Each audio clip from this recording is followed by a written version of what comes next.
His question is wearing a turban sunnah? Yes, indeed, wearing a turban is a tradition of the Prophet ﷺ, which we call it sunnatun fi'liyah. What is the difference between a sunnatul fi'liyah and the other sunan? The other sunan which we are recommended to do, copy and imitate, such as eating and drinking and sleeping on the right hand side and doing certain things. This is a sunnah regarding his regular life activities, which does not affect any worship. And if the person did not do it whatsoever, did not choose to do it, he is not missing anything. He would not be, for instance, punished at all. And that will take us to another thing, which is what some people really exaggerate in mandating covering the head for men. Sunnatun fi'aliyah, it undergoes your cultural traditions. So if in one culture men do not wear a head cover, do not wear a kufi, a cap, a qalansuwa, or a imama, no problem. You don't have to wear one. And as a matter of fact, if you wear one and you look odd, it is better not to wear it because it is not known in your society. And that will take us also to the restriction that some people put on attending the prayer. They say you must cover your head. That is baseless. And there is no difference of opinion whatsoever that any person who prays bareheaded, his prayer is accepted. I mean valid. It is not a condition to cover your head in the prayer, whether you are an imam or a follower or a ma'moom. Sometimes the Nabi Sallallahu Alaihi Wasallam took his qalansuwa or head cover off and he put it in front of him while praying. So also the Prophet Sallallahu Alaihi Wasallam prayed sometimes bareheaded. You're going to say, how come? This is what happened.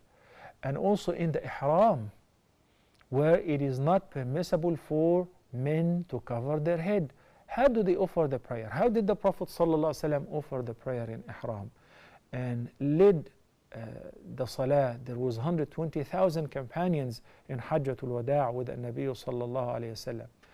So we should not really impose what is cultural traditions on others as you must do it. This is sunnatun fi'aliyah. If you wish to do it, fine, provided it's something known in your culture and your society, it will not look odd. And if you do it, you will be rewarded because you're imitating the Prophet ﷺ.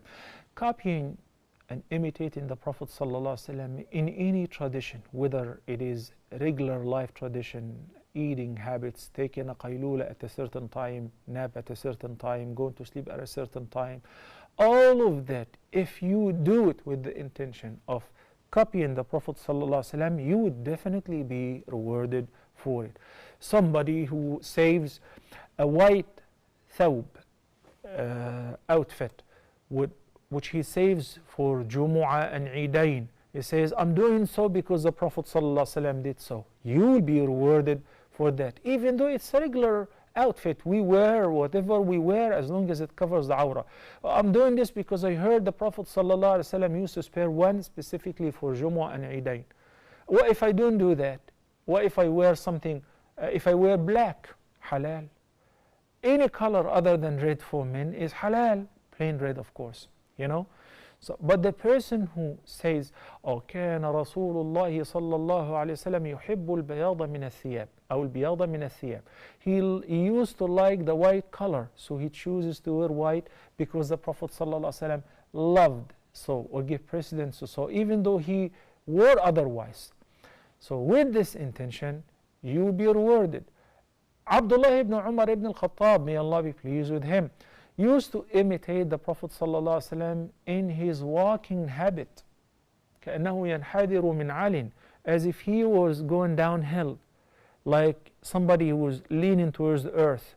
And he would walk straight and he would not look around and he would not browse around.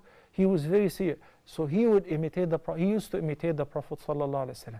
You do so because I love him and I love to do everything that he used to do. Even it is not an act of worship, you will be rewarded for that as well. Barakallahu feekum.